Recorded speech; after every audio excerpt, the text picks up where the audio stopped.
Welcome to the deep dive. Today we're tackling a really big one in personal finance. Robert Kiyosaki's Rich Dad, Poor Dad. Oh, yeah, it's huge. A book that's, well, it's been almost foundational for millions, hasn't it? Really changed how people see money. It really has.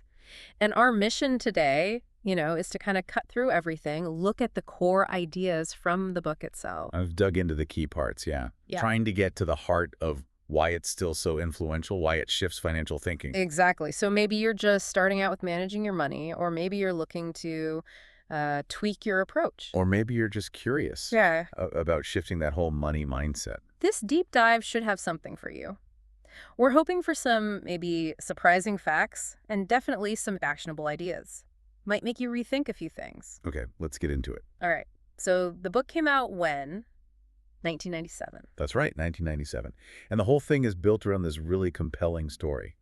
Kiyosaki's own story, basically. Shaped by these two very different father figures he had growing up. Exactly. That's the central narrative. You've got the poor dad. That was his actual biological father. Right. Highly educated man, worked hard as a school superintendent, looks successful on paper, you could say. But financially, not so much. Always struggling a bit. Yeah, Kiyosaki describes him as, intelligent, dedicated, but ultimately financially unstable. He followed the traditional path. What was the block there? The sort of traditional thinking. Well, Kiyosaki saw it as sticking to that, go to school, get a good job, work hard script, focus on security, the steady paycheck. But lacking that practical money sense. Exactly, a lack of real financial education, relying solely on that job for income.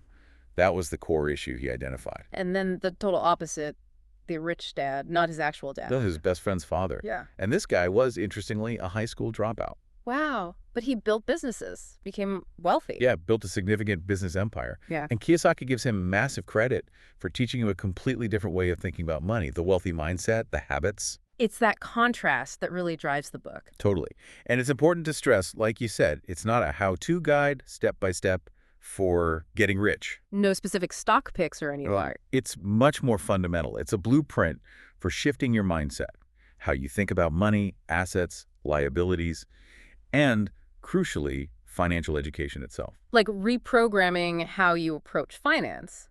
And he boils this down into, what, 6 main lessons? It's core lessons, yeah. Mhm. The first one is huge, the primacy of financial education. Okay. Kiyosaki pulls no punches here. He basically says traditional schools fail us when it comes to practical money management. They teach us how to work for money. Exactly. But not how to make money work for you. That's the key distinction he keeps hammering home. And it's not just that schools don't teach it, it's that the whole work for money idea is so ingrained, people don't even question it. Right. It leads to this kind of passive acceptance. People just assume that's the only way. And he's clear, financial literacy isn't like super complex economics. No, it's the basics. Understanding income, expenses, assets, liabilities, practical stuff. Often missing. Which leads right into lesson 2, maybe the most famous part, assets versus liabilities. Definitely the most iconic concept. The definitions are simple, right? An asset puts money in your pocket. And a liability takes money out. Simple. But the real insight, the kicker, is realizing how often we call things assets when financially they're liabilities. They drain us. But that's the big aha moment, isn't it? Because he gives examples. Vivid ones. The rich, he says, focus on buying real assets, things that generate income, like rental properties, dividend stocks, businesses. Whereas many of us might buy, say, a big fancy house. Right. Or a new car. Huh. And we think of them as assets because they have value, or we value having them. But financially, they're taking money out every month. Mortgage, insurance, repairs, depreciation. Precisely. Yeah. They're liabilities by his definition, and understanding the cash flow difference is fundamental to how wealth is built, according to him. Okay, so lesson 3 builds on this. Work to learn, not just to earn. Yeah, this one can feel a bit counterintuitive, especially when you're starting out and need money. Right. Get the highest salary possible. But Kiyosaki says, no. Sometimes you should take a job or start a business, specifically to learn skills, even if the pay isn't great at first. Why? What's the long-term play there? It's about compounding knowledge. The skills you gain, sales, marketing, management, investing, they build on each other. Ah, so that intellectual capital becomes way more valuable down the line. Exactly. It leads to real financial freedom more reliably than just chasing the next pay raise, in his view. Makes sense. And that ties into lesson 4, the power of passive income. Hmm. This is key to breaking free. The wealthy don't just rely on their job paycheck, their earned income. They're not trading time for money exclusively. Right. They focus on building systems. That's the word he uses. Businesses, investments, real estate, things that make money even when they aren't actively working. Income streams that flow regardless of whether you clocked in that day. That's the goal. That, he argues, is the real path to financial independence. Designing things so money works for you. Okay, then lesson 5. Yeah. This one's about mindset again. Embracing risk and learning from failure. Yeah. He tackles fear head on, the fear around money, investing, losing it all. Which holds a lot of people back, definitely. He argues that this fear actually stops you from taking the necessary calculated risks needed to build wealth. So what's the alternative? Be reckless. No, not reckless, but see failure differently. Not as the end, but as feedback, as a chance to learn, adjust, and try again. So failure is just data. Don't let the fear paralyze you. That's the essence of it. It's a mindset he saw in his rich dad. And the last one, lesson 6, can be a bit touchy. Corporations and taxes. Yeah, this one sometimes gets misinterpreted or stirs debate, but it's a core part of his explanation of how the wealthy operate differently. He talks about using legal structures like corporations. Right, to protect assets and strategically manage their tax situation. So it's not about legal stuff like evasion. No, he's clear it's about understanding the tax laws and using legal structures, which often have different rules than individuals do, like deducting business expenses before taxes, things like that. So leveraging the system legally, basically playing by a different set of available rules. Exactly. It highlights a difference in approach to financial structures and the tax code. Okay, so those are the 6 big lessons, Yeah. powerful ideas. But the book isn't perfect, right? Let's talk strengths and criticisms. Definitely. On the plus side, its biggest strength is probably how accessible it is. Very conversational, easy to read. Yeah, it doesn't feel like a dense finance textbook. Not at all.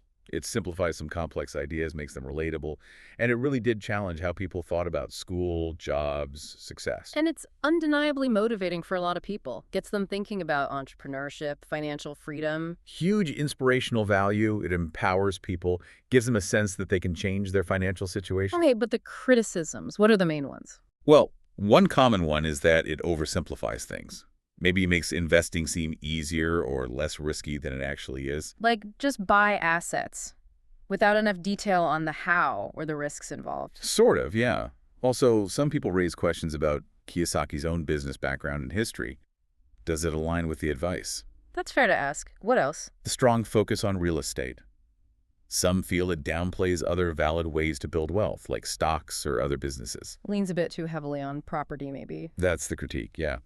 And finally, the lack of a specific, detailed plan, which, funnily enough, some see as a strength. It's about mindset, not a rigid formula. Right, it's not a one-size-fits-all roadmap. More philosophy than tactical guide. Precisely. But despite all that, you can't deny its impact. Its core value is really in sparking that different way of thinking, empowering people. It's a catalyst. That really feels like the right word. It kicks off a change in mindset.